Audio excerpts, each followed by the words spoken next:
Okay friends, now that you've made block 3, we're on to block 4. It uses a lot of the same techniques as block 3, but now we're going to learn how to make 4 at a time flying geese. Okay, so this is block 4, super pretty. Again, this will be a quick video. I'm really only going over how to make the 4 at a time flying geese. You can apply everything you've already learned in our other blocks to make the rest of this block.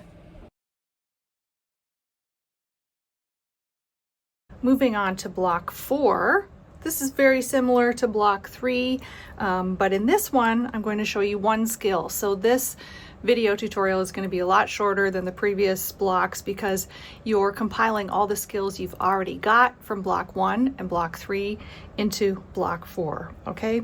So this one is made with lots of half square triangles and also flying geese.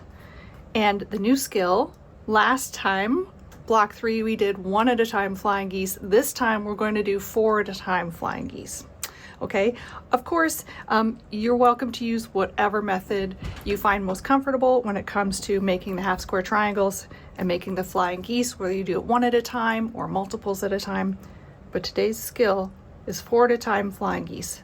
So let's get started. The first thing you want to do is cut all your pieces out and cut them according to which method you'd like to use. So I've checked off the versions that I'm using and I crossed out the versions that I'm not using. So I know I'm making 4 at a time flying geese. I cut all my pieces. I got them all stacked nicely here.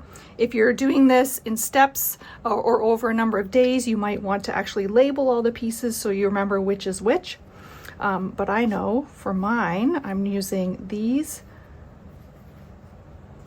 4 squares that are 2 7/8 of an inch, and this 1 square that's 5 1/4 inch.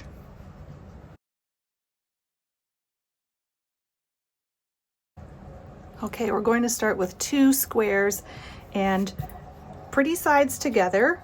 We're putting the first 2 squares here on the larger square. So I've got one small one here and one here. And now we're going to mark them 1/4 inch away from this point and 1/4 inch away from this point. Like so. And these will become the lines that we stitch on. Okay, and very carefully I'm going to turn this around. Do the other side 1/4 of an inch away from the point. And then I'm going to pin these in place so they don't move. And I'm going to take them to my machine and sew on the lines.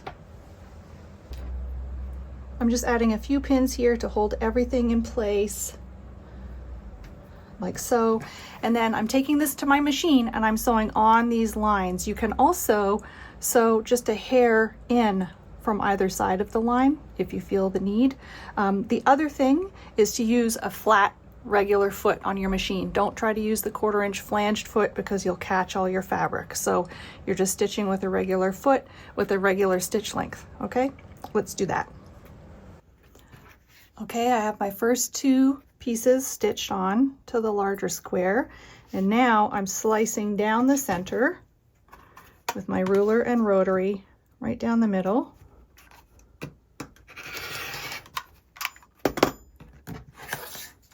Okay, so you have 2 pieces that look like this. Now we're going to take these to our iron and we're going to iron these out of the way.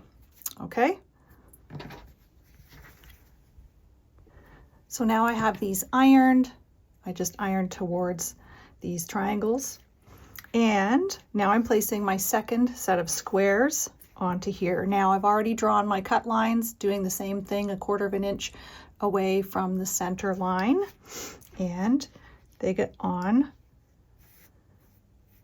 like this. Okay, so we're putting them on like this.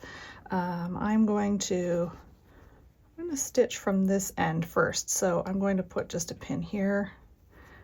I might add 2 pins. So there's one that's ready, and then the next one.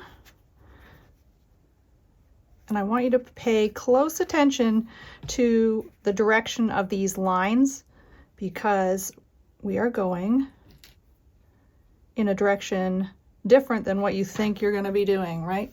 We're putting the lines along here. So we're now going to stitch along those 2 lines on each of these units. We've stitched on these other 2 squares. Ta-da, ta-da. And now we're going to slice down the middle again to make our 4 flying geese.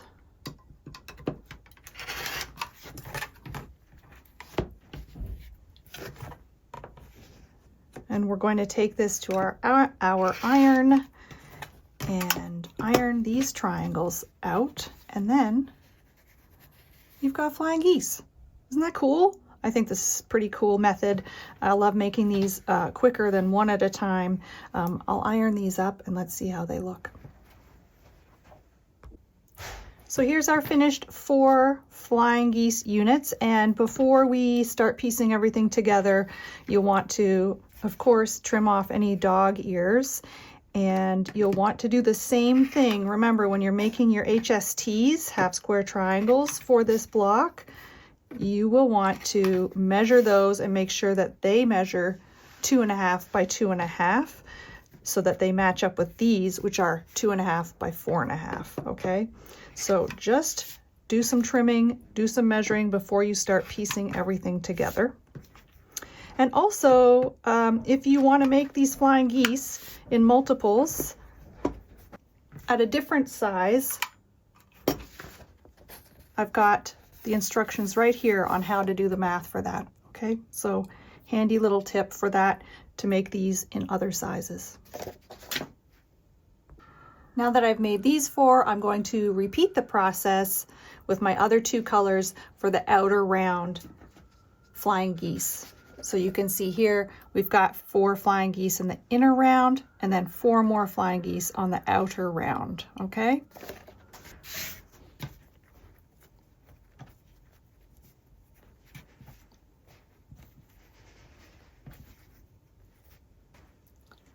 Next up, I'm going to make my 8 at a time half square triangles. You can find all those instructions in the block 3 pattern as well as the block 3 tutorial. I feel like that's the best method because there are a lot of half square triangles in this block. It'll be nice and quick. And then just follow this diagram to assemble all these units. So you're doing the center, then the outer, and then the outer pieces, okay?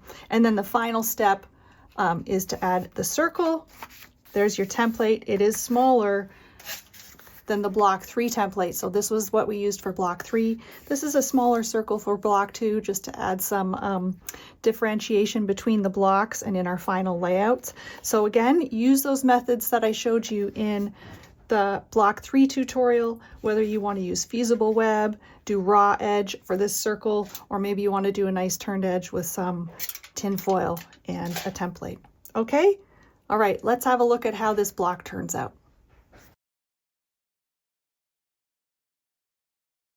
I just want to reiterate a few tips that we've already learned from previous videos.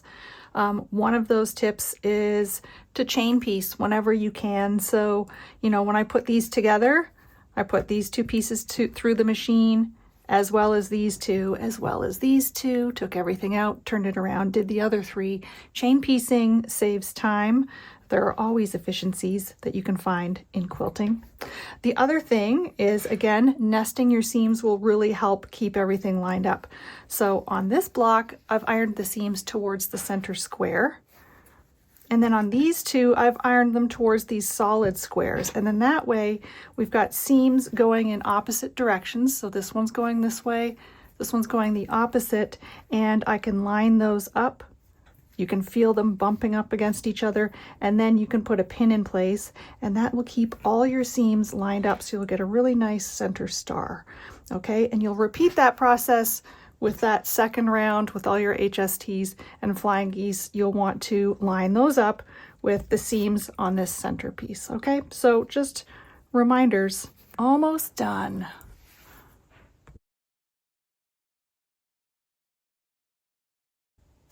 Here's our finished block 4.